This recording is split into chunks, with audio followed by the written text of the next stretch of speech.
بسم الله الرحمن الرحيم الحمد لله رب العالمين وصلى الله وسلم على سيدنا ونبينا محمد سيد الأولين والآخرين وعلى آله وصحبه أجمعين سبحانك ربي لا علم لنا إلا ما علمتنا إنك أنت العليم الحكيم.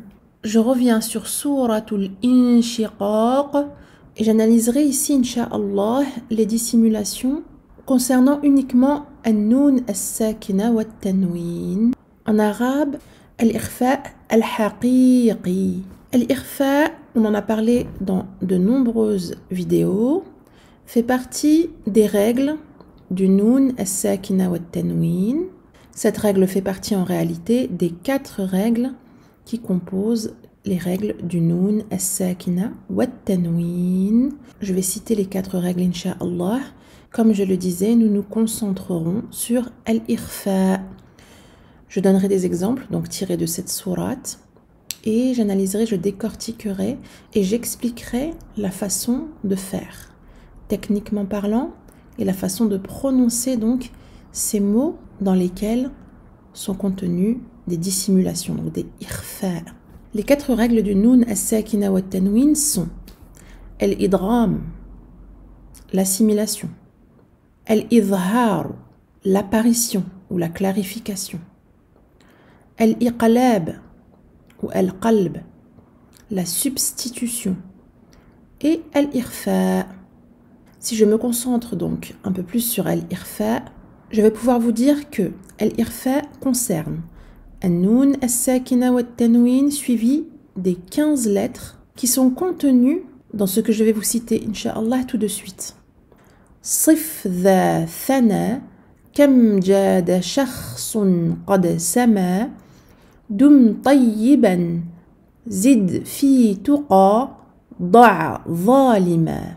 Plusieurs mots mis côte à côte. Il faut, pour arriver à apprendre les 15 lettres de Al-Ikhfa, donc se dire que ce sont les premières lettres de chaque mot que je viens de citer qui sont donc ces 15 lettres de Al-Ikhfa. L'idée, c'est pas forcément de les apprendre comme ça. Libre à vous. Vous pouvez également agir par élimination. Vous dire que, par exemple, premièrement, pour Al-Idram, on a Nun As-Sakina wa Tanwin suivi de Yarmulun. Pour Al-Izhar, on va avoir Nun As-Sakina wa Tanwin suivi des 6 lettres de la gorge. Hamza ha, Ain ha, Ghain kha. Vous dire que pour, troisièmement, Al-Iqlab, on va avoir un Nun As-Sakina wa Tanwin suivi de la lettre Ba. Et donc, par élimination, pour Al-Ikhfa, il s'agira de Nun As-Sakina wa Tanwin suivi des 15 lettres que je n'ai pas citées, les 15 lettres restantes. Pour être plus clair, et pour que vous compreniez encore mieux, je vais prendre les exemples de Ikhfa contenus dans Souratul Inshiqaq. Premier Ikhfa, celui-ci, dans le premier verset. Ikhfa du Nun As-Sakina, donc on a bien Nun As-Sakina, suivi de la lettre Shin. Si je reprends par élimination, Shin ne fait pas partie de Yarmulun. Shin ne fait pas partie des lettres de la gorge. Shin n'est pas un ba. Donc Shin fait partie des 15 lettres de Al-Ikhfa. Que faire lorsqu'on a un cas comme celui-ci? Si je ne connais pas la règle, je vais dire A'udhu billahi minash shaytanir rajim. Bismillahir rahmanir rahim. إذا السماء انشقت انشقت. De cette manière-là. Donc ici, j'ai lu toutes mes lettres.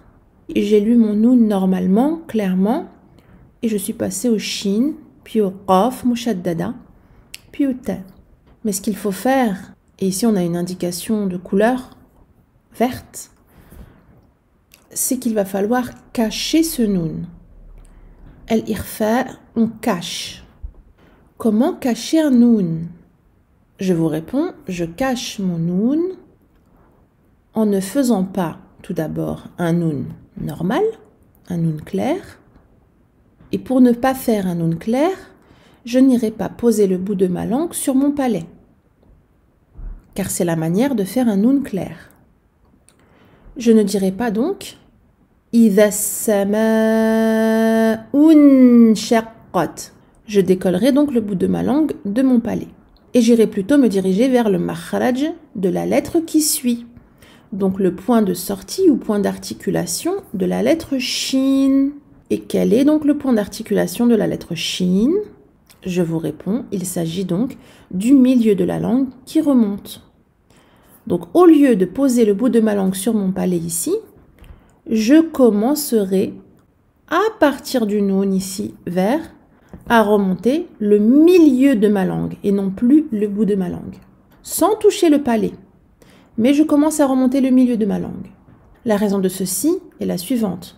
Je me prépare à la lettre qui suit pour plus de fluidité, pour faciliter l'enchaînement des lettres et parce que la règle veut que nous préparions la lettre qui suit. Lorsque l'on lit, évidemment, on regarde la lettre présente et on jette toujours un œil à la lettre qui suit, obligatoirement. Sinon, on ne peut pas lire. Sinon, la lecture serait découpée, serait entrecoupée d'arrêts et de pauses. Donc ici, au moment où je vois un noun ici qui n'a pas de harakat, donc noun as-sakina, ou un tanwin, c'est la même chose. Je regarde la lettre qui suit et je me place en direction de la lettre qui suit. Au lieu de dire إِذَا السَّمَاءُ انشَقَّتْ, je dirais plutôt إِذَا السَّمَاءُ انشَقَّتْ. Ce n'est plus le même son. Je ne me suis pas placée de la même manière. Je n'ai pas remonté le bout de ma langue, mais plutôt le milieu de ma langue. Et j'ai pensé à d'autres choses encore. Et il faut que vous pensiez également que se préparer à la lettre qui suit, c'est également se préparer au tefrim ou au tarqiq de la lettre qui suit. Si la lettre qui suit est amincie, ma runna sera amincie. Si la lettre qui suit est emphatique, ma runna sera emphatique. Autre chose, la runna est prolongée. Donc je n'irai pas écourter donc le noun nazillé ici, mais je lui donnerai une durée longue. Et encore autre chose, c'est la raison pour laquelle je fais une vidéo exprès à ce sujet, parce qu'il y a beaucoup de choses à retenir et beaucoup de choses à respecter, bi'idhnillah. Une dernière chose, c'est ce mouvement des lèvres qu'il ne faut pas oublier. Le mouvement des lèvres qui veut que, à partir du moment où j'ai une dhamma suivie d'un soukoun, je vais avancer les lèvres ici pour la dhamma et arrondir mes lèvres, et je vais revenir avec les lèvres à la normale pour le soukoun du noun nasalisé. Donc ici, ou avec les lèvres en avant, et ici le avec les lèvres à la normale. C'est très important, le son est différent. Et si je ne reviens pas avec mes lèvres à la normale ici, je ne respecte pas complètement le soukoun. Un soukoun veut que nos lèvres soient positionnées normalement, c'est-à-dire pas avancées, pas en avant. Donc ici, j'ai fait le tour pour cet exemple-ci. Je répète avec la bonne prononciation. إِذَا السَّمَاءُ انشَقَّتْ.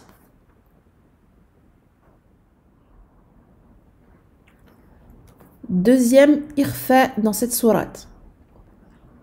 Ya ayyuhal insanu. Vous avez compris ici? Je n'irai pas dire Ya ayyuhal insanu. Insanu. Je vais cacher mon noun parce qu'il s'agit ici d'un noun as-sakina suivi d'un sin. Et le sin, si vous procédez encore une fois par élimination ou si vous apprenez vos 15 lettres de al-irfa, vous savez que cette lettre fait partie des lettres pour lesquelles on fait al-irfa. Donc j'analyse ici les makharij et surtout le makhraj de la lettre sin. Pourquoi la lettre sin? C'est parce que c'est la lettre qui suit le noun as-sakina. C'est toujours ce à quoi vous devez faire attention. Premièrement, retrouvez noun as-sakina ou alors at-tanwin. Deuxièmement, regardez la lettre qui suit et se rappeler de son makhraj, donc de son point d'articulation. Pour la lettre sin, je vais me placer la langue tout en bas. Toute la langue est au repos tout en bas. Donc c'est encore plus simple que tout à l'heure. Je vais faire mon noun nasalisé, en gardant la langue tout en bas, en ne la remontant surtout pas au palais. Si je reprends uniquement ce mot, je ne dirai pas al-insanu, mais plutôt al-insanu. Runna muraqaqa, aminci, parce que sin aminci. Et runna longue. Petite parenthèse, il y en a qui pensent peut-être au noun as-sakina et donc au temps de al-bayniyah. En effet, lorsque nous avons appris les durées des soukouns, nous avons appris que noun as-sakina avait une durée moyenne d'écoulement partiel qui s'appelle al-bayniyah ou at-tawassut. À partir du moment où il y a runna, donc à partir du moment où on a une règle ici comme al-irfa, je ne vais plus forcément penser à ce tawassut ou cette bayniyah. Je vais penser à prolonger ma runna de façon longue. Ici, on a une runna kamila. Je la traduis par longue. Je répète ces deux mots. Ya ayyuhal insanu. Vous entendez? Le son est différent si je fais la runna ou si je ne la fais pas. Et la lecture est correcte si je fais la runna.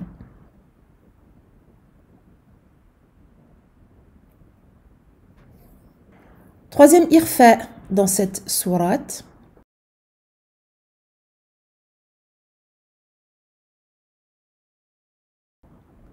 Ici, les deux mots sont liés par cette règle de la dissimulation de al-irfa. Pourquoi?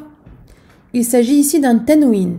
On a dit et redit que les règles du noun as-sakina sont les mêmes que les règles du tanwin. C'est logique, dans un tanwin, on a noun as-sakina inclus dedans. An. Vous entendez le noun sakin? An. C'est la raison pour laquelle ce sont les mêmes règles qui s'appliquent. Idram, idhar, iqlab, irfa, pareil. Donc ici, tanwin suivi d'un fa. Tanwin suivi d'un fa. Je ne dirai pas kadhan famulaqih, mais je dirais plutôt kadhan famulaqih. Alors ici, la technique est visible. Contrairement à la lettre shin dans le premier verset, pour se préparer à la lettre fa, je vais devoir me positionner comme pour faire un fa en fait. Donc les dents du haut, les incisives supérieures, se posant sur la lèvre du bas, sur l'intérieur de la lèvre du bas. Si vous répétez F, donc vous mettez hamza fatha avant le fa soukoun, vous vous rendez compte immédiatement de la position qu'il faut adopter. F. Et c'est cette position qu'il va falloir reprendre ici, non pas à partir du fa, mais à partir ici du noun du tanwin. Donc on garde une fatha normale, mais dans la deuxième fatha, le noun soukoun sera caché et on s'apprêtera à ce moment-là à se positionner vers un fa. Donc avec les dents du haut sur la lèvre du bas. Donc je dirais plutôt kadhan famulaqih. Ici encore une runna muraqaqa parce que fa est une lettre muraqaqa, amincie, et runna longue, kamila. Prochain irfa. Il est contenu ici dans ce mot. Verset numéro 9. Je ne dirai pas wa yanqalibu. Ici, j'ai fait apparaître le noun. Je l'ai lu clairement. J'ai donc posé ma langue sur le palais. Je ne ferai pas ça. Je ferai plutôt wa yanqalibu. Pour l'analyse, j'ai noun as-sakina suivi de la lettre qaf. Pensez à procéder par élimination. La lettre qaf fait bien partie des 15 lettres de al-irfa, la dissimulation. Je vais donc dissimuler ce noun, le cacher, et m'apprêter à faire la lettre qaf. La lettre qaf, c'est quoi son point d'articulation? C'est le fond de la langue qui remonte vers le fond du palais. C'est ce que je vais faire à partir du noun et non pas à partir du qaf. Et je vais donc faire wa yanqalibu. Je ne pose pas du tout le bout de ma langue sur le palais. Je vais remonter le fond de ma langue pendant la runna et ensuite je serai prête à faire un qaf correct parce que je serai déjà sur le point d'articulation du qaf. Ici, Runa mufakhama, parce que qaf est une lettre mufakhama. Et Runa longue, encore une fois, comme toutes les runan de tous les irfa. Dernier irfa dans cette sourate, verset numéro 19. Ici, si je relis les deux mots qui sont liés par cette règle, je ne dirai pas an tabaq. Si je lis de cette manière-là, j'ai évidemment lu toutes les lettres écrites, mais je n'ai pas respecté la règle de tajwid qui veut que lorsque j'ai le noun as-sakina suivi de la lettre ta, je fais donc irfa, je fais une dissimulation. Noun as-sakina, vous la reconnaissez. Ta ne fait pas partie de yarmulun, ne fait pas partie des lettres de la gorge, n'est pas un ba et donc fait partie des 15 lettres de al-irfa. Lorsque j'ai déterminé donc la règle adéquate, je me demande comment me préparer à la lettre qui suit, donc comment me préparer à prononcer un ta. Donc je me souviens du point d'articulation du ta. Quel est-il? Pour le ta, il y a plusieurs endroits dans la langue qui remontent vers le palais. Le bout de la langue remonte, mais le fond de la langue également. C'est la raison pour laquelle, pendant la runna, donc pendant le noun ici, je vais faire remonter le fond de ma langue. Je vais faire attention à ne pas remonter le bout de ma langue sur mon palais pour ne pas provoquer un noun clair. Et je vais faire une runna mufakhama parce que ta est une lettre mufakhama. Et runna longue, ça, vous avez compris. Donc je dirais plutôt an tabaq. J'ajouterai une chose, c'est qu'il ne faut pas que la lettre qui précède le noun ou le tanwin soit affectée par la nasalisation. La nasalisation commence au moment où commence le noun, pas avant. Si j'ai une fatha avant, ou une kasra, ou une dhamma, ces voyelles doivent rester intactes. Ici, exemple, je ne devrais pas faire an. Si je fais an tabaq, j'exagère un peu évidemment, mais parfois j'entends dans les tilawa des voyelles qui sont mangées par la runna. Ici, si je fais la nasalisation trop tôt, je n'ai plus de fatha ici. Ma fatha est associée à ma runna, ce qu'il ne faut pas faire. Il faut absolument dissocier tout ce qui est avant la runna de ce qui est pendant la runna. Donc faites attention à ceci pendant vos lectures, incha'Allah. J'espère que cette vidéo vous a été utile. Wa sallallahu ala sayyidina Muhammadin wa ala alihi wa sallam.